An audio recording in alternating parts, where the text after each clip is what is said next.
राजस्थान के शेखावटी क्षेत्र में बसा सिरसा गांव अपनी प्राकृतिक सुंदरता, संस्कृति और धार्मिक आस्था के लिए प्रसिद्ध था। यहां के लोग सादगी भरा जीवन जीते थे। खेती उनकी आजीविका का मुख्य साधन थी। लेकिन सिरसा गांव की सबसे बड़ी पहचान थी श्री खाटू श्याम जी का प्राचीन मंदिर। मंदिर में हर सुबह और शाम घंटियों की मधुर ध्वनि और भक्तों के भजनों से वातावरण पवित्र हो जाता था। भक्तों का विश्वास था कि श्याम बाबा उनके हर दुख का निवारण करते हैं। मंदिर में प्रवेश करते ही लोगों को ऐसा महसूस होता था मानो उनके सारे कष्ट बाबा के चरणों में समाप्त हो गए हों। गांव के बड़े बुजुर्ग अक्सर कहते थे, श्याम बाबा की महिमा अनंत है। जब हम सच्चे दिल से उनसे प्रार्थना करते हैं तो वे हमारी मदद करने जरूर आते हैं। यह विश्वास हर पीढ़ी को संस्कार और भक्ति से जोड़ता था। गांव के एक छोटे से घर में सुमित्रा और रमेश अपने बेटे आरव के साथ रहते थे। रमेश एक मेहनती किसान थे जो अपने खेतों में पसीना बहाकर परिवार का पेट पालते थे। सुमित्रा एक धार्मिक महिला थी जो घर के कामकाज के साथ साथ भक्ति में समय बिताती थी। आरव का व्यक्तित्व और महत्वाकांक्षा। आरव, जो 10 साल का था, अपने साथियों से बिल्कुल अलग था। उसकी मां सुमित्रा अक्सर उससे कहती, बेटा, भगवान से जो कुछ मांगना हो दिल से मांगना। श्याम बाबा हमारी सच्ची प्रार्थना जरूर सुनते हैं। आरव का सपना था कि वह अपने गांव में एक ऐसा स्कूल बनाए जहां हर बच्चा पढ़ सके। सिरसा गांव के लोग पूरे साल खेतों में कड़ी मेहनत करते थे। इस बार भी किसान उम्मीदों से भरे हुए थे। आसमान में बादल छाए रहते और हर किसी की नजरें बारिश पर टिकी थीं। सभी ने अच्छे मानसून की कामना की थी। गांव के बड़े बुजुर्ग कहा करते थे, इस बार फसल बहुत अच्छी होगी। भगवान की कृपा से हर घर में खुशहाली आएगी। रमेश भी इन्हीं उम्मीदों के साथ दिन रात खेतों में पसीना बहा रहे थे। उन्होंने अपनी पूरी मेहनत से गेहूं और चने की फसल तैयार की थी। हर सुबह रमेश अपने बेटे आरव के साथ खेत जाते और फसल की देखभाल करते। खेत में खड़ी लहलहाती फसल रमेश के सपनों का प्रतीक थी। लेकिन नियति ने कुछ और ही सोच रखा था। एक रात आसमान में घने बादल छा गए। तेज हवाएं चलने लगीं जो धीरे धीरे भयंकर आंधी में बदल गईं। घर के अंदर बैठे परिवार के लोग आंधी की आवाज सुनकर कांप उठे। बाहर बिजली कड़क रही थी और ऐसा लग रहा था मानो आसमान फट पड़ा हो। सुमित्रा ने घबराते हुए कहा, हे श्याम बाबा, ये कैसी विपत्ति आ गई? हमारी फसल नष्ट हो जाएगी। रमेश ने ढांढस बंधाने की कोशिश करते हुए कहा, भगवान पर भरोसा रखो, शायद ये तूफान जल्दी थम जाए। लेकिन तूफान थमने का नाम ही नहीं ले रहा था। तेज बारिश ने गांव के हर कोने को डुबो दिया। खेतों में खड़ी फसल जमीन पर बिछ गई। पानी के तेज बहाव ने मिट्टी को बहा दिया। सुबह होने तक पूरा गांव बर्बादी का मंजर देख चुका था। सुबह जैसे ही रमेश अपने खेत पहुंचे, उनके पैरों तले जमीन खिसक गई। उनकी मेहनत की पूरी फसल नष्ट हो चुकी थी। खेत में हर तरफ गिरे हुए पौधे और पानी भरा हुआ था। रमेश के चेहरे पर उदासी छा गई। घर लौटकर रमेश ने भारी मन से कहा, अब हमारे पास कुछ भी नहीं बचा, न खेत में अन्न, न घर में पैसा। इस साल हम कैसे जी पाएंगे? सुमित्रा ने उनकी बातों को सुना और अपने आंसुओं को रोकने की कोशिश की। वह जानती थी कि उनके पति ने इस फसल में कितनी मेहनत की थी। लेकिन उन्होंने खुद को संभालते हुए कहा, श्याम बाबा पर भरोसा रखो, वह सब देख रहे हैं, यह समय भी बीत जाएगा। आरव, जो पास ही बैठा था, यह सब ध्यान से सुन रहा था। उसने अपने माता पिता की उदासी को महसूस किया। वह खुद भी इस विपत्ति से दुखी था, लेकिन उसने तय किया कि वह अपने भगवान से मदद मांगेगा। केवल रमेश का परिवार ही नहीं, बल्कि पूरा गांव इस प्राकृतिक आपदा से प्रभावित हुआ था। सभी किसानों के खेत बर्बाद हो चुके थे। लोग एक दूसरे के पास जाकर दुख साझा कर रहे थे। गांव के चौपाल पर सब इकट्ठा हुए और सरपंच से मदद की गुहार लगाने लगे। सरपंच ने कहा, यह सच में बहुत बड़ा नुकसान है, हमें सरकार से मदद मांगनी होगी, लेकिन यह प्रक्रिया समय लेगी। तब तक हमें एक दूसरे का सहारा बनना होगा। गांव के हर कोने में उदासी का माहौल था। बच्चों के चेहरों से मासूम मुस्कान गायब हो गई थी। महिलाएं अपने परिवार के लिए भोजन की चिंता कर रही थीं और पुरुष इस बात को लेकर चिंतित थे कि आगे का जीवन कैसे चलेगा। रात के खाने के बाद जब परिवार एक साथ बैठा था, रमेश ने सुमित्रा से कहा, हमारे पास तो अगले महीने का राशन भी नहीं है। मैं सोच रहा हूं कि शहर जाकर कोई काम ढूंढूं। यहां अब खेती से कुछ हासिल नहीं होगा। सुमित्रा ने उन्हें रोका और कहा, आप ऐसा क्यों सोच रहे हैं? हमारे पास खेत है, घर है, और सबसे बड़ी बात, हमारा परिवार साथ है। आरव, जो पास ही बैठा था, अपनी मां और पिता की बातचीत को ध्यान से सुन रहा था। वह केवल 10 साल का बच्चा था, लेकिन उसकी सोच और संवेदनशीलता उसकी उम्र से कहीं आगे थी। उसने अपनी मां के शब्दों में जो विश्वास देखा, उसने उसे गहराई से प्रभावित किया। उसने सोचा, जब मां इतनी बड़ी समस्या में भी भगवान पर विश्वास रख सकती है, तो मैं क्यों नहीं? श्याम बाबा ने अब तक हमारी हर प्रार्थना सुनी है। वे जरूर हमारी मदद करेंगे। आरव ने मन ही मन एक निर्णय लिया। उसने तय किया कि वह अपने भगवान के पास जाकर उनसे सीधे मदद मांगेगा। उसे विश्वास था कि श्याम बाबा उसकी प्रार्थना सुनेंगे। रात को जब पूरा परिवार सो रहा था, आरव अपनी मां के शब्दों को बार बार याद कर रहा था। वह सोचने लगा, मां हमेशा कहती हैं कि सच्चे मन से की गई प्रार्थना कभी खाली नहीं जाती। मैं भी अपनी प्रार्थना उनके सामने रखूंगा। शायद भगवान मेरी छोटी सी कोशिश को स्वीकार कर लें। अगले दिन सुबह जब सूरज की पहली किरणें धरती को छूने लगीं, आरव चुपचाप अपने बिस्तर से उठा। उसने अपनी मां को देखा, जो मंदिर में प्रार्थना कर रही थी। आरव ने सोचा, मैं भी मंदिर जाऊंगा और श्याम बाबा से अपनी बात कहूंगा। उसने जल्दी से अपना चेहरा धोया, एक साफ कपड़ा पहना और मंदिर की ओर निकल पड़ा। रास्ते भर वह सोचता रहा कि वह अपने भगवान से क्या कहेगा।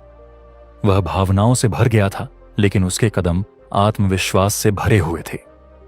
जब वह मंदिर पहुंचा तो उसने देखा कि वहां कोई नहीं था। मंदिर में सुबह की शांति फैली हुई थी। घंटियों की हल्की आवाज और अगरबत्ती की खुशबू ने वातावरण को आध्यात्मिक बना दिया था। आरव ने धीरे धीरे आगे बढ़ते हुए दीपक जलाया और श्याम बाबा की मूर्ति के सामने हाथ जोड़कर खड़ा हो गया। उसकी आंखें आंसुओं से भर आईं, लेकिन उसकी आवाज में दृढ़ता थी। उसने कहा, श्याम बाबा, मैं जानता हूं कि आप सब कुछ देख रहे हैं। मेरे पिताजी बहुत परेशान हैं। हमारी फसल बर्बाद हो गई है और हमें नहीं पता कि आगे क्या होगा, लेकिन मुझे आप पर भरोसा है। आप सब कुछ ठीक कर सकते हैं। कृपया हमारी मदद कीजिए। यह कहते हुए आरव की आंखों से आंसू बहने लगे। वह मूर्ति के सामने बैठ गया और अपनी प्रार्थना में खो गया। उसके मन में केवल एक ही बात थी, उसके भगवान उसके परिवार की मदद करेंगे। जब आरव मंदिर से लौटा तो उसकी मां ने उसे दरवाजे पर देखा। सुमित्रा ने उसके चेहरे पर शांति और दृढ़ता देखी। उन्होंने पूछा, बेटा, कहां गए थे इतनी सुबह? आरव ने अपनी मां की आंखों में देखते हुए कहा, मां, मैं मंदिर गया था। मैंने श्याम बाबा से कहा कि वे हमारी मदद करें। मुझे विश्वास है कि वे हमें निराश नहीं करेंगे। सुमित्रा ने उसे अपने गले से लगा लिया। उसकी आंखों में आंसू थे, लेकिन उनमें खुशी और गर्व का भाव भी था।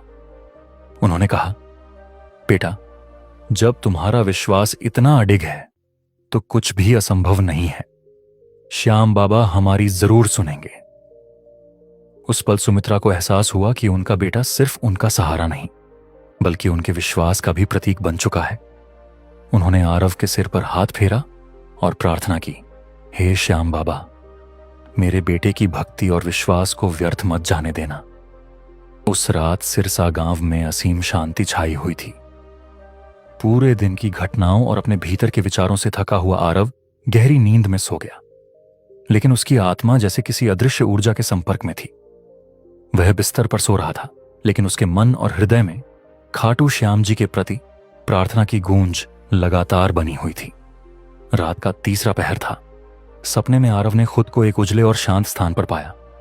चारों ओर दिव्य प्रकाश फैला हुआ था। वातावरण में एक सुखद महक थी और हवा में घंटियों की मधुर आवाज गूंज रही थी। यह स्थान ऐसा था जैसा उसने कभी नहीं देखा था। उसकी बाल सुलभ जिज्ञासा बढ़ गई। तभी उसने देखा कि एक तेजस्वी प्रकाश उसके सामने प्रकट हुआ। उस प्रकाश के भीतर से एक दिव्य रूप सामने आया। आरव ने जैसे ही उस रूप को देखा, उसका मन श्रद्धा और आनंद से भर गया। यह कोई और नहीं, स्वयं श्री खाटू श्याम जी थे। उनका तेजस्वी चेहरा और मोहक मुस्कान ऐसा प्रतीत होता था मानो हजारों सूर्यों का प्रकाश एक साथ चमक रहा हो। श्याम जी ने अपनी दिव्य मुस्कान के साथ कहा, डरो मत बालक, मैं तुम्हारी सच्ची प्रार्थना से प्रसन्न हूं। तुमने जो विश्वास और भक्ति दिखाई है वह बहुत मूल्यवान है। आरव ने कांपती आवाज में कहा, हे बाबा, मेरे माता पिता बहुत परेशान हैं। हमारी फसल बर्बाद हो गई है। हमें नहीं पता कि आगे क्या करेंगे। कृपया हमारी मदद करें। श्याम जी ने मुस्कुराते हुए कहा, तुम्हें बस अपने विश्वास पर टिके रहना है। सुबह जब सूरज उगे तो तुम गांव के पुराने कुएं के पास जाओ। वहां तुम्हें तुम्हारे सवालों का जवाब मिलेगा। जो तुम देखोगे उसे अपना मार्गदर्शन मानो। यह कहते हुए श्याम जी धीरे धीरे ओझल होने लगे, लेकिन उनकी मुस्कान और उनका आश्वासन आरव के मन में गहराई से बस गया। आरव ने सपने में ही प्रणाम किया और कहा, बाबा, मैं आपके कहे अनुसार करूंगा। मुझे आपकी कृपा पर पूरा भरोसा है। जैसे ही श्याम जी का तेजस्वी रूप अदृश्य हुआ, आरव की नींद टूट गई। वह बिस्तर पर बैठ गया। उसकी सांसें तेज थीं, लेकिन उसके मन में असीम शांति थी। यह सपना किसी चमत्कार से कम नहीं था। उसने अपने हृदय में एक नई ऊर्जा और आशा का अनुभव किया। सुबह होते ही आरव ने अपनी मां से इस सपने के बारे में बताया। सुमित्रा ने उसकी बात को ध्यान से सुना। उनकी आंखों में गर्व और आस्था का मिश्रण था। उन्होंने आरव से कहा, बेटा, यह कोई साधारण सपना नहीं था। यह श्याम बाबा की कृपा है।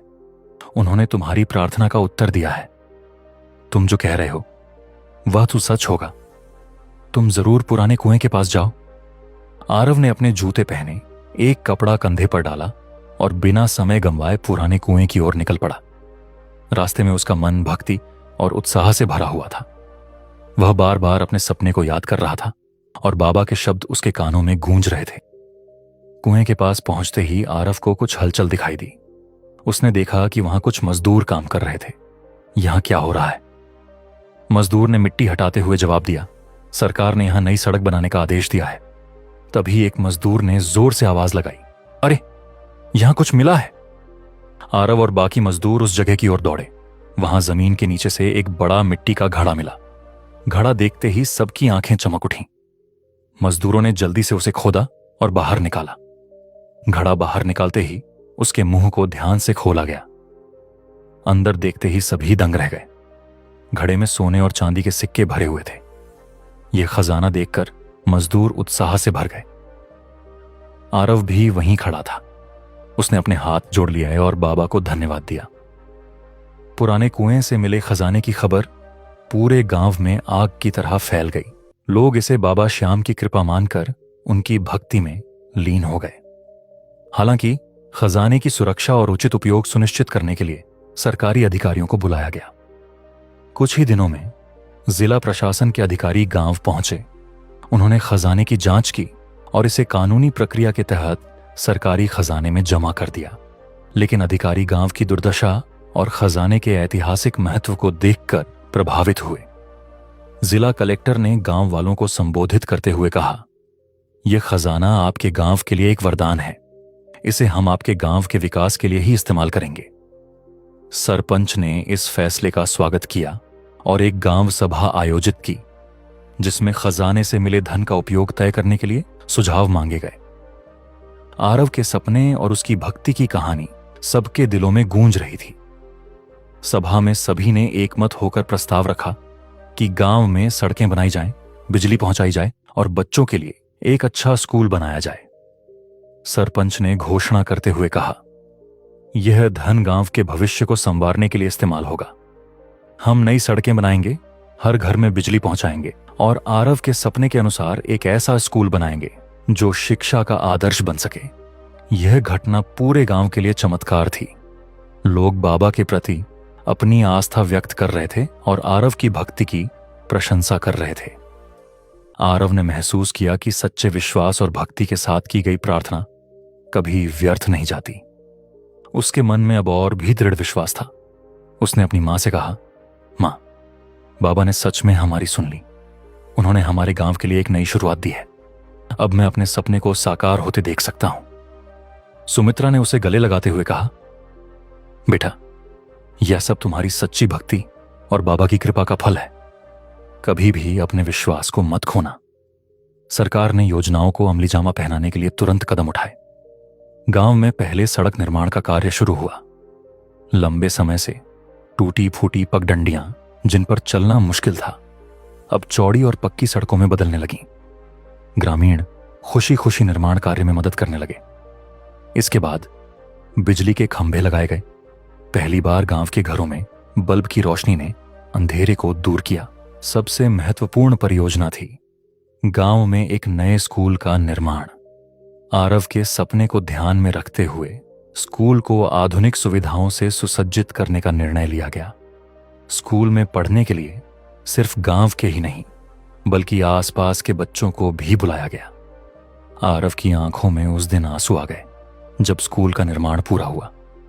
वह जगह जो कभी एक टूटी फूटी जमीन थी, अब बच्चों की हंसी और ज्ञान की रोशनी से भरने वाली थी। स्कूल के उद्घाटन समारोह में पूरे गांव के लोग जमा हुए। सरपंच ने कहा, आरव की भक्ति और बाबा श्याम की कृपा से ही आज यह संभव हुआ है। हम उसे इस स्कूल का पहला शिक्षक बनने का सम्मान देते हैं। आरव गर्व और आभार से भर उठा। उसने बाबा को धन्यवाद देते हुए कहा, यह सब उनकी लीला है। मैं उनके आशीर्वाद से अपने गांव के बच्चों को न सिर्फ शिक्षा दूंगा बल्कि जीवन के सच्चे मूल्यों का पाठ भी पढ़ाऊंगा। स्कूल में पढ़ाने के दौरान आरव ने केवल गणित, विज्ञान और भाषा के पाठ नहीं पढ़ाए बल्कि बच्चों को जीवन के गहरे सबक भी सिखाए। हर सुबह की प्रार्थना के बाद वह बच्चों को अपने जीवन की कहानी सुनाता। उसने बताया कि कैसे एक सच्ची प्रार्थना और अडिग विश्वास से हर मुश्किल को पार किया जा सकता है। कुछ ही महीनों में सिरसा गांव पूरी तरह बदल गया। पक्की सड़कों, बिजली की रोशनी और स्कूल के उद्घाटन ने गांव को एक नई पहचान दी। अब यह गांव आदर्श बन चुका था। आसपास के गांवों से लोग यहां आकर प्रेरणा लेने लगे। आरव की कहानी हर जगह गूंजने लगी। लोग उसे एक उदाहरण मानने लगे कि कैसे भक्ति और मेहनत से असंभव को संभव किया जा सकता है। गांव के मंदिर में भक्ति का माहौल और भी प्रगाढ़ हो गया। लोग श्याम बाबा के दर्शन करने के लिए दूर दूर से आने लगे। मंदिर के पुजारी ने एक दिन आरव से कहा, बेटा, तुम्हारी भक्ति ने न केवल तुम्हारे परिवार बल्कि पूरे गांव का भाग्य बदल दिया। यह सब बाबा की लीला है। आरव ने विनम्रता से जवाब दिया, पुजारी जी, यह सब उनकी कृपा है। मैंने तो केवल अपनी आस्था और मेहनत को अपना सहारा बनाया। भक्ति और विश्वास का संदेश सिरसा गांव की कहानी अब एक प्रेरणा बन चुकी थी। हर व्यक्ति इस बात को मानता था कि जब सच्चे दिल से प्रार्थना की जाती है तो भगवान अवश्य सुनते हैं। आरव ने अपने जीवन को एक मिशन बना लिया। गांव के बच्चों को शिक्षित करना और उन्हें यह सिखाना कि विश्वास और भक्ति से जीवन में हर बाधा को पार किया जा सकता है। इस तरह सिरसा गांव न केवल एक आदर्श गांव बना बल्कि एक ऐसी कहानी भी रच दी जो आने वाली पीढ़ियों को प्रेरित करती रहेगी। अगर आप खाटू श्याम जी के सच्चे भक्त हैं तो हमारे इस YouTube चैनल को सब्सक्राइब करें और कमेंट में लिखें, खाटू नरेश की जय।